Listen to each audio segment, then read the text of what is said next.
I'm dead before I even see them. I am way too old for this. I just can't My think brain that just fast. cannot I can keep never up. do I this. hate These sniper people rifles. have to be cheating. I'm just not fast enough.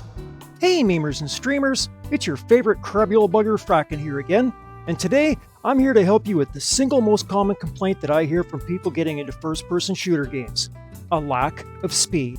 And yes, in the videos in this playlist, I'm going to tell you exactly why you struggle with speed and what the cure is. Of all the complaints that I hear from people who are struggling with PvP, complaints about not being fast enough are pretty much always smack at the top of the list. And I was no different, of course. In my case, I'm both old and I have stupidly poor health to boot. Even more fun is the fact that my health issues are the kind that really screw with pretty much everything the brain needs to do in first-person shooter games. Now, if I can overcome these kinds of issues and problems, you can bet your left important body part that you can too. And this leads us to the very first important question. Why do some people believe they're simply not fast enough to play shooter games? I think the most obvious reason why people believe this is because until you actually possess a skill like this, it pretty much seems impossible. Until you learn the skill, you can't even really wrap your head around what it's supposed to even feel like. Now, it's been my experience that very few people have ever really built a skill of any kind to a really high degree. Now, as a result, the entire process of serious skill building is going to be entirely alien to them, including what truly outstanding skill actually feels like. Instead, we use words like talent to try and explain why other people have abilities that we don't. And of course, we're also using those excuses to try and justify why we're not investing in building these skills for ourselves. Psychologist K. Anders Ericsson was a pioneer in researching the subject of skill. Here's a quote from him regarding this subject. People often believe that because expert performance is qualitatively different from a normal performance, the expert performer must be endowed with characteristics that are qualitatively different from those of normal adults. We agree that expert performance is qualitatively different from normal performance, and even that expert performers have characteristics and abilities that are qualitatively different from, or at least outside the range of those of normal adults. However, we deny that these differences are immutable, that is, due to innate talent. Only a few exceptions, most notably height, are genetically prescribed. Instead, we argue that the differences between expert performers and normal adults reflects a lifelong period of deliberate effort to improve performance in a specific domain. Whew, now that was a mouthful. The important part, though, to take away from this is simple.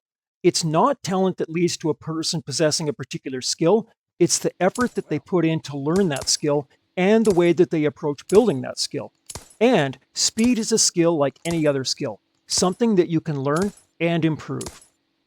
When most newer or less skilled players watch really fast gameplay by high-skilled players, they'll often be so astonished that they can't really wrap their heads around how somebody can even do what these high-skilled players are doing. And now this is the part of the video where I tell you the secret that virtually nobody else will tell you when it comes to speed in games. What you perceive as speed is simply what real skill and real effort looks like in action. Now let me explain. When a new player plays a game, every single action that they perform requires conscious thought and effort. Every single action they perform is slower than experienced players because before they can perform the action, they first need to try and sort out what that action even is. They need to think about what keys or what buttons do this action, and then they need to think about where that key physically is, and they have to do all this before they can even hit that key. Every movement and every action that you need to think through like this is wasted time, and every wasted fraction of a second adds up. The same is true for aiming. Newer and less skilled players shoot closed loop.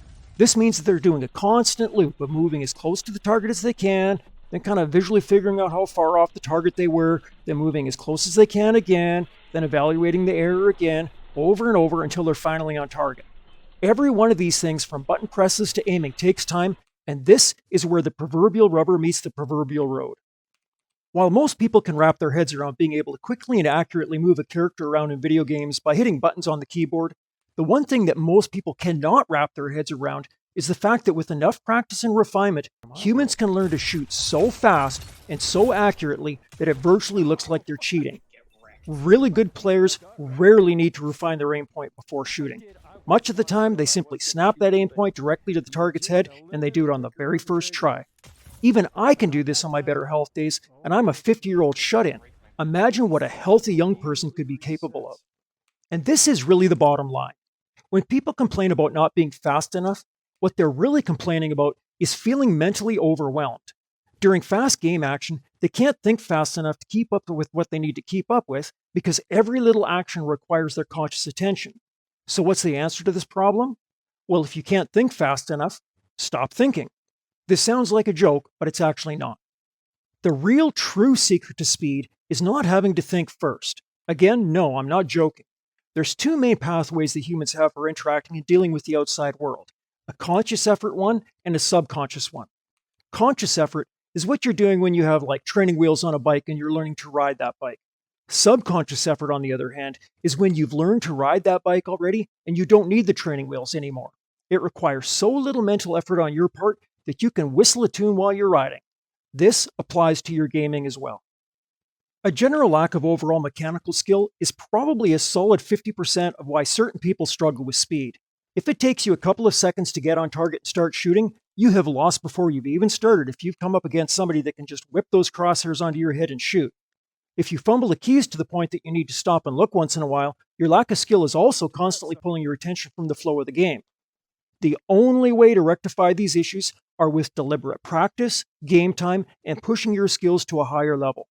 Now, if you want to know how to practice, I have all kinds of videos on this kind of stuff, so just have a look through my help and tips playlist. I'll even throw in some links in the description below. Your goal, though, should be to never have to look at the keyboard, and you should be able to simply whip your crosshairs onto heads and shoot without having to ever adjust your aim point a whole bunch of times first. If you can get to this point, you're halfway there. The last component to speed is mental.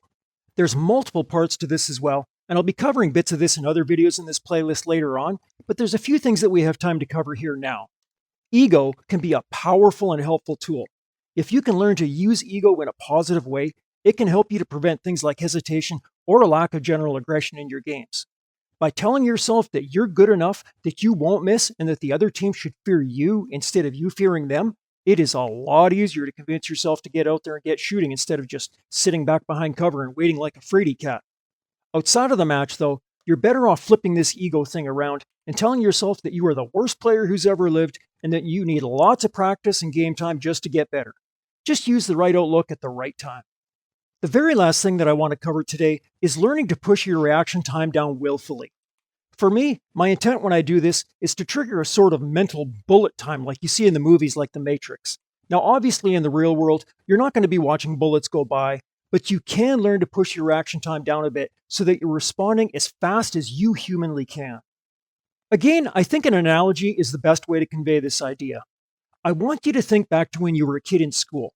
Now think back to one of those days when the class was playing baseball, even if you didn't like the sport like I did. Now you're next up at bat. You walk up and you pick out your favorite bat from that pile. And as you walk up to the plate while you ring the bat in your hands, you're kind of getting a feel for the weight. As you walk up to the plate, you can feel that soft, spongy grass under your feet as you walk, and you can smell that freshly cut grass smell. Off in the distance, you can still hear that caretaker mowing the grass. You get up to the plate, you can kind of feel and hear the gravel and dirt grinding under your shoes as you settle in at the plate. You hold that barrel in front of you a little bit so that you can see it. You refine your grip as solid as you can. You settle into your feet again a little bit. You hunker down, you pull that bat behind your head, and every fiber in you from head to toe is suddenly tense, ready, and waiting to explosively unleash every bit of power that you can muster, mister. You do one last little physical wiggle, you kind of hunker down a little bit more, and finally, you look up at the pitcher. He takes a step back and a step forward. He winds up for the throw, and stop. That feeling that you're feeling right now, that hyper-focus and anticipation, that is what we're after. This is the skill that you need to hone. If you start practicing this skill every time that you get the opportunity, it won't take long before you start getting better at it. One important aspect of this skill, though, is that it's not about making decisions as much as it is about choosing decisions. Let's use an actual game example so you can kind of see what I mean. Let's say you're going to peek a corner and that you have no idea what's out there. Before you even peek, you need to make a plan. In this kind of example, I might make certain decisions before I even step out and peek whatever lane it is that we're going to peek. If I peek and there's a whole pile of enemies in view, I should immediately scoot back into cover. That's a no-brainer. You don't want to try and fight the whole team. Now, if I peek and there's only one guy, then I'll engage, but I'm also going to pre-aim as close to where I think he's likely to be as I can before I step out, preferably at head height. If I peek and I see two enemies, I might still take the shot, but only if they didn't notice me first. And, this is important, once I start shooting, if I don't kill the first guy before the second guy starts shooting back at me, again, I need to immediately retreat back into cover. All of this stuff was planned well before I stepped out. The only thing that I'm actually doing when I step out is having a quick glance so that my brain can pick the most appropriate action. By pre-planning beforehand, I don't even need to try and think on my feet. Instead, the only thing that I'm doing when I'm peeking is deciding what pre-planned action is most appropriate for whatever it is that I see in front of me. Because I already know what my options are, I can focus all of my energy on nothing but determining how many enemy players I see in front of me during that fraction of a second when I step out. By pre-planning and knowing beforehand what I'm going to do and then focusing intently during that fraction of a second decision, to the people who don't know what I'm actually pre-planning, it can often look like I'm making decisions far faster than seems possible, even though I'm not. It's just pre-planning and then having the unfolding action decide for me what pre-planned action it is that I'm going to take. Now obviously there's a lot more to this subject, but hopefully this has whetted your proverbial appetite for more. I'll be covering even more topics in future videos on this kind of stuff, so if you want to make sure that you can find them, you can always subscribe, and if you want to help me out for all the hard work that it takes to make these videos, smacking that like button really helps me out. That like button tells YouTube that I'm doing an okay job, and that it should probably show the video to other people too. I sincerely hope that some of the stuff that we've covered here will help you. Just remember, speed is a skill like any other skill.